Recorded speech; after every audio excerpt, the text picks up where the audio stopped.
U.S. Homeland Security Chief Kirstjen Nielsen, the very person who's been enforcing Trump's zero tolerance policy, was enjoying a night out at a Mexican restaurant, having a lovely dinner. Now, the Metro DC Democratic Socialists saw that she was having a lovely dinner, and they did what I believe was the right thing to do. They disturbed her lovely dinner. And so they protested Trump's zero tolerance policy, and we have some video. Let's take a quick look. Nielsen, how dare you spend your evening here eating dinner as you're complicit in the separation and deportation of over 10,000 children separated from their parents. Shame!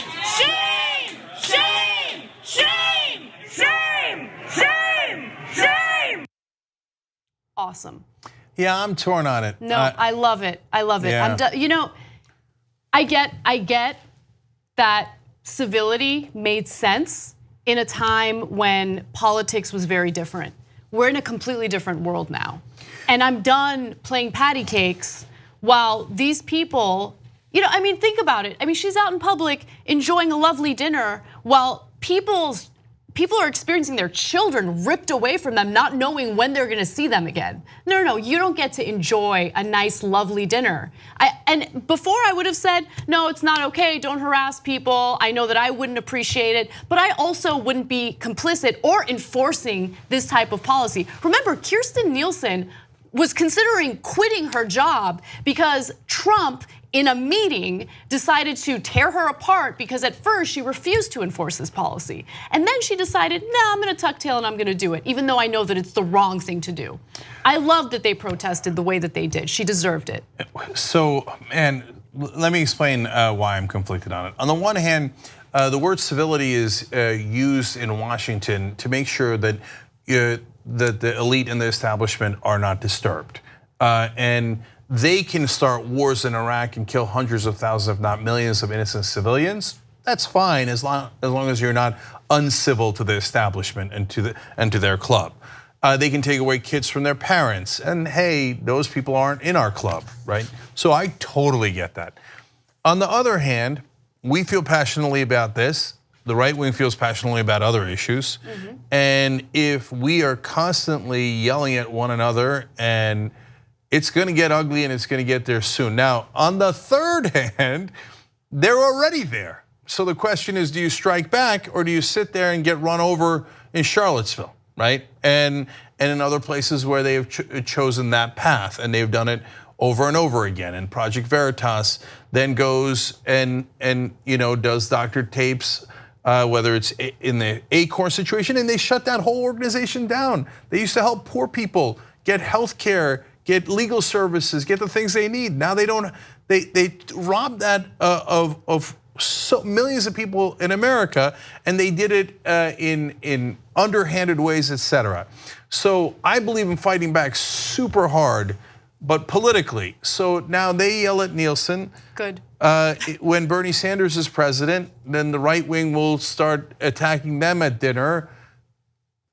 So it's not an easy situation. And I think that they're, without giving in to the mainstream media's idea of civility, which is bow your head, don't do anything to fight back, and without giving into the Democratic establishment idea of pretend to fight the Republicans and then surrender as soon as you possibly can, I think there is a way to walk that line without getting into physical confrontations, and this got to the edge of that. So I do not believe in physical altercation, so let me be clear about that. I don't believe in putting your hands on anyone. With that said though, the left has been engaged in what they believe is a community college speech and debate tournament when the right wing has been punching people in the face, okay? They're in an MMA match. And so I'm done with playing patty cakes. No, we need to fight back politically, which yes, we do. We need to fight back politically. We need to organize, we need to do a better job with all of that. But I think that it's important for the Trump administration to understand that they're not gonna be able to destroy people's lives like this and then live this comfortable, cushy life without fear of people striking back. So let me add more to why I understand that and appreciate that frustration. So if you came to Kirstjen Nielsen's kids, as Peter Fonda suggested today, and took them away from her, the whole world would explode. The mainstream media would say, oh my, what have you done? You touched her kids, are you insane, right? And they would be absolutely right. But we are doing that to people, they just don't have power. And to be fair, the media has been covering that well, they really have, right? So I get that there is a power dynamic here that is not on an equal footing. So if you do something like disturb someone's dinner when they're in the establishment, people get very upset. You take away people's kids, it certainly doesn't have the same effect. In this case, again, it's a kind of an unusual example because the media did cover it a lot, right? So you can't say that they weren't outraged by it. They were, but I can give you many other instances, kids being killed in the Gaza Strip where it's no big deal at all, right? The media has been extremely complicit in that. And, yes. and also, the Yemen. drone strikes and yes, our involvement in Yemen. And I mentioned the drone strikes not just under the Trump administration, but also under the Obama administration and how little play it got. It wasn't even on anyone's radar. But there's still an imbalance in a couple of different ways. If you said, hey, the Obama administration, when they did the signature strikes and they killed innocent civilians, they should be lambasted for that. The press would be like, oh, please, right? But if you yelled at Michelle Obama when she's having dinner, the press would be way more outraged. Let's keep it real, they would, okay? So, I mean, so it's a tough issue. Look, I would be outraged if, I'm gonna be honest with you. I don't know if I'd be outraged, that's a strong word. I would definitely raise an eyebrow if people were attacking Melania Trump in this way, right? Because Melania Trump, look, I get it. She tweeted something that was incredibly tone deaf, and I get that. But she is not implementing cruel policy. That's what Kirstjen Nielsen's doing.